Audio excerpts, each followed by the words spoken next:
Every year, hundreds of new board games are released. And as I started making a list of the ones in 2025 I was most excited to try, I realized something. These weren't just games. They were signals. They reveal where the hobby's headed. But where is it going? So to explore that, I want to take you through a list of 2025 games I'm most excited to try, and what they reveal about the hobby. Also, this video is sponsored by BoxKing, but more on them later. So starting at number 10, I have Vantage, and this game has been a hot item. For good reason. Vantage is an open world cooperative adventure game. The premise is simple. You've crash landed on an uncharted planet and you have the freedom to do whatever you want. You can explore, you can discover, you can do whatever you like and interact with the planet. This game can be played solo or with 5 other players. This isn't a legacy or a campaign game, but each time you play, it's a standalone adventure. So why am I interested in this one? Well, the sandbox nature of the game really stands out to me. You have the freedom to choose what you want to do, and the fact that it doesn't require much setup is a huge plus. That's not something you usually get with sandbox style games. I also like that it seems to be story driven. Every decision looks like it leads to a larger narrative. Again, I haven't played it, but that's the impression I get. And it's exciting because it means my choices feel motivated by a story. And finally, I think this might actually be a game that plays best solo, which is a plus for me. I don't usually play solo games, but I've been warming up to the idea of having something I can play during the week by myself. This feels like the perfect candidate. A quick to set up, story-driven sandbox game that doesn't require other people to have fun. Also, if you're enjoying the content so far, please feel free to hit the like and subscribe button. At number 9, I've got Hot Streaks, and this one looks like pure chaos in the best possible way. The idea is simple. These over-the-top mascots are racing along a wild, branching track, and instead of controlling them directly, you're betting on which ones you think will come out on top. This doesn't seem like a game that takes itself very seriously, but what really grabs me first is just how chaotic and fun the game looks. The mascots look ridiculous, the races seem to swing back and forth, and you never really know how it's going to shake out. It feels like the kind of game where people will be like shouting at the table, rooting for their mascot, and then either laughing or groaning when the results flip at the last second. The second reason why I'm interested in this game is because of the production. The track itself isn't a standard cardboard board. It's this big, colorful racetrack, and the mascots are these silly, cartoony figures that just pop on the table. Even if you're not playing, I feel like this is a game where you just want to stop and see what's happening. Also, this game has a quality that I call instant hype. I don't think you'll need a long explanation for this one. You'll throw the mascots and the track there on the table, tell people they're betting on the race. It's just that kind of game, I think, where the energy will build up immediately. So yeah, I think Hot Streaks is one to look out, and I'm really excited to try. It seems like a wild ride. So while I'm talking about all these games that I'd like to try out, I know there's one thing that can make playing all these games a lot better. A gaming table. And that's where BoxKing comes in, who's the sponsor of this video. BoxKing has the Kingswood Game Table, and this isn't just a table. It's built specifically for board gamers. The surface is designed to keep all your pieces in place, with a nice recessed play area so nothing slides around during intense rounds. It's large enough for big games with multiple players, but the table itself is sleek and stylish in your space. If you take your game nights seriously, the Kingswood Game Table makes setup easier, clean up faster, and the whole experience just feels more immersive. For anyone looking to upgrade their board game setup, this table is a game changer. And if you use the code BANTER at checkout, you can get 10% off. So if you're looking to support the company that supports this channel, check them out. Thanks again to BoxKing for sponsoring this video. At number 8, I have Luthier. This is a strategy game where players take on the role of instrument makers, competing to craft the finest instruments and to gain prestige as the best luthier. From what I understand, you'll be secretly bidding on actions. It seems like a mix of worker placement, bidding, and engine building all wrapped in a unique theme. Now, why am I interested in this game? Well, the first thing that stands out is the musical theme. Instead of the usual castles or space settings, here you're literally making instruments. That feels really fresh. And on a personal note, my wife is a musician. She plays the cello. So I think this is a theme we'd both connect with and enjoy. Second, I expect the tense bidding placement will make for some really fun moments. Each turn, you'll secretly decide where to place your workers, and then everything's revealed at once. This feels like a mechanic that'll keep you second guessing throughout the whole game. And finally, there's the promise of deep engine building. As you develop your workshop, I expect your actions will become stronger and more efficient throughout the game. I like games that let your early choices snowball into a bigger payout later throughout the game. So overall, Luthier looks like a game that could be something special. The theme is personal to me and my wife, and the gameplay looks like a lot of fun. We'll see. At number 7, I have Tricky Kids. From what I've seen, this is a fast-paced card game where players are mischievous kids trying to outsmart each other. The twist is, instead of numbers being printed on the cards already, you actually write the value of each card. I expect that during the game, playing these cards to win tricks will involve a lot of guessing what other players have written, and it seems like this could create a fun mix of bluffing and strategy. And one thing that really excites me is that you can write your own values on these cards. I think that's such a clever twist, because it means that the game isn't just following preset rules. You're actively shaping them as you go, which should make every round feel different and unpredictable. Another thing I expect to be important in this game is your timing.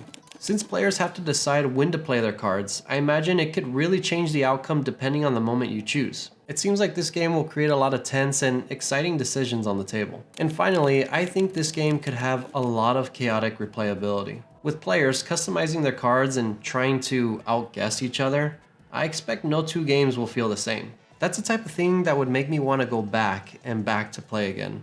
Just the variability. At number 6, I have Red Carpet. From what I've seen, this is a game where players are directing a chaotic photo shoot at a movie premiere. You're moving actors, props, and cameras around the board to try to capture the perfect shot. Each round, the setup changes, so you need to adapt depending on the scene. This game looks like a clever mix of planning, improvisation, and spatial reasoning. I also like that the game seems really hands-on. You're constantly rearranging pieces, adjusting camera angles, and reacting to what other players are doing. It feels like it could create a lot of energy at the table, with everyone thinking a few steps ahead while trying to capture the best shot. One thing that really excites me is the spatial puzzle solving. I expect figuring out where to place actors and props so everything lines up correctly could feel like a satisfying brain workout. It looks like you're trying to visualize the scene in 3D, which is something I haven't seen a lot in other board games. On top of that, the game seems to encourage interactive play. It looks like it could be chaotic in the best way, where you're constantly reacting to what other players are doing. And finally, I'm really intrigued by the camera angle aspect. It seems like the way you position cameras changes everything about the final shot, which adds an extra layer of strategy. I imagine it'll make each round feel unique and give players multiple ways to succeed. Overall, I think Red Carpet feels like a clever mix of planning and creativity, which seems really fun. A game that could seem challenging but fun to play with other friends. At number 5, I have Fliptoons. From what I've seen, this is a fast-paced, chaotic card game where players are building their own decks on the fly while flipping cards to create combos and outplay opponents. The goal is to be quick and strategic at the same time, balancing the chaos of fast decisions with the satisfaction of building a stronger deck over the course of the game. It looks like a game that really rewards both reflexes and clever planning. And it seems like every round could play out completely different depending on what cards you draw and how players react. I also like that the game seems really dynamic. Now, one thing that really draws me into this game is the deck building aspect. I really enjoy deck builders, and I expect building your own deck as the game goes on will give players a sense of ownership and strategy. Another thing I'm excited about is the quick, chaotic pace. The game seems to move fast enough that you're always on your toes, reacting to what other players are doing and trying to make the best moves in the moment. And finally, the art style really stands out in this game. The cards have these bold, cartoonish designs that are visually engaging, and I love it. I'm a huge sucker for just good art, and if it draws me in, I'm gonna give it a shot. At number 4, I have Lightning Train. From what I've seen, this is a bag building game where players are constructing train routes and optimizing their resources to run the fastest, most efficient network. I've never played a bag builder before, but I'm excited to try this one out because it's designed by Paul Dennen, who designed one of my favorite games of all time, Dune Imperium. That in itself makes me confident that it's gonna have clever mechanics and a tight design. From what I can tell, it looks like a game that rewards foresight and careful planning, while still giving you the satisfaction of seeing your strategy come together. One thing I'm really looking forward to is the bag building strategy itself. I expect managing which tokens or cards go into your bag and when to draw them will create some interesting choices and a lot of tension. Another aspect that seems exciting is the route building. It looks like figuring out the most efficient or lucrative paths to complete will be a core part of the strategy. And I imagine it could make each game feel like a unique puzzle to solve. And finally, I'm intrigued by the bag customization. From what I understand, there are multiple ways to modify and upgrade your bag, which should allow players to tailor strategies to their own style. I think that kind of flexibility will make each game feel different as well. Overall, Lightning Train does look like a game that's going to be a lot of fun, that has a lot of thoughtful and strategic gameplay through it. And again, it's designed by Paul Dennen. I mean, what more can I say? So yeah, I'm excited. At number 3, I have Wrath. This is a game where players control asymmetric factions, each with their own unique abilities and strategies. The goal here is to outmaneuver your opponents, using your faction strengths while adapting to what everyone else is doing. Again, I haven't played this game, but this seems like a game that would reward clever decision making and quick thinking. On top of that, the art style looks incredible. I love the neon design and how the colors just really pop. It gives the game like a vibrant, energetic feel that makes it stand out on the table. Now, one thing that stands out to me is the asymmetric factions. I expect that this will make each player's experience feel distinct, since everyone's approaching the game from a different angle. Another part I'm excited about is the snappy strategy in this game. The turns look fast and meaningful, where you're constantly making choices that matter. And I imagine it'll feel satisfying to execute a well-timed plan and see it play out against other factions. And finally, I like that the game promises quick setup. From what I understand, you can get on the table and start playing it without a long wait. Overall, Wrath seems like a tight strategic game with beautiful visuals as the colors just pop. At number 2, I have Nana Toridori.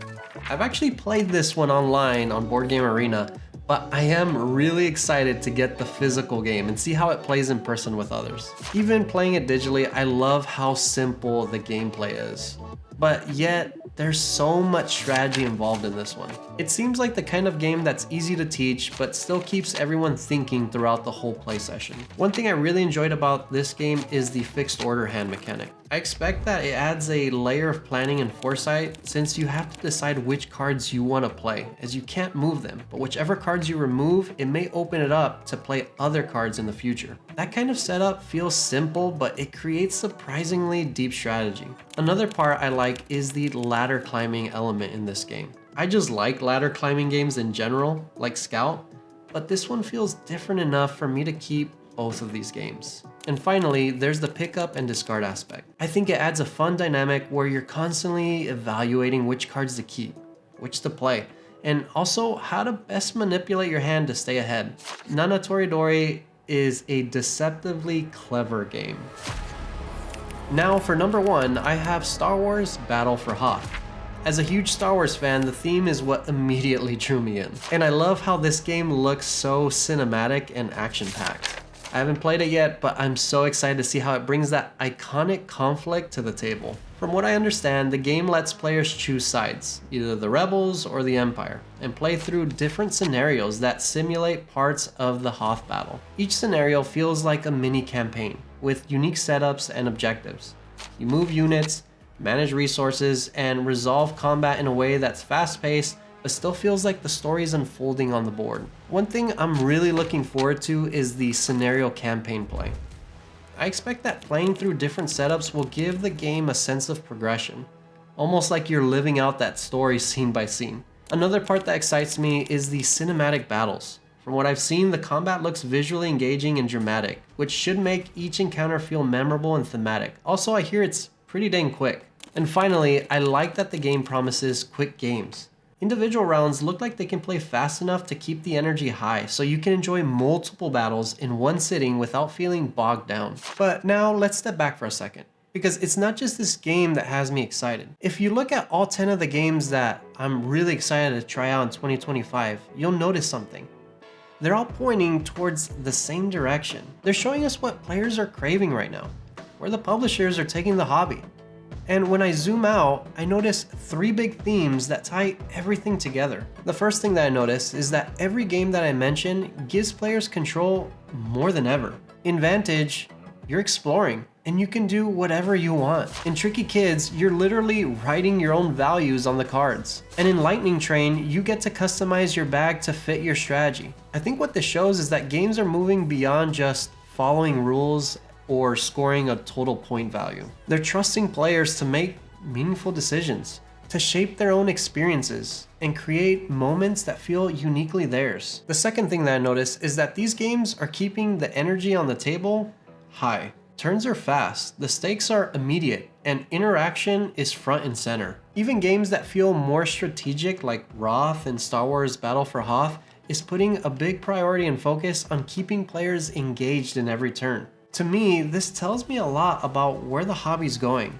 It's about creating social, lively experiences that are fun to play together. And finally, the other thing that I noticed is that these games are designed so that no 2 plays feel the same.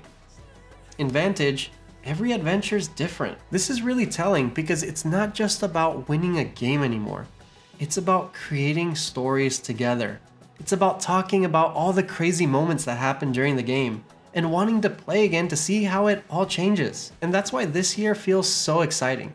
The hobby isn't just growing, it's evolving. It's becoming more engaging, more personal, and more fun than ever. If you've made it this far, thank you so much for watching the video. And if you've enjoyed the content, please feel free to hit the like and subscribe button. Also, this video was a lot more different than the usual videos that I make, so if you enjoyed it, please feel free to let me know, as I did have a lot of fun making this one. Now, would you like to know the games I'm currently addicted to? Well, you can see that video here.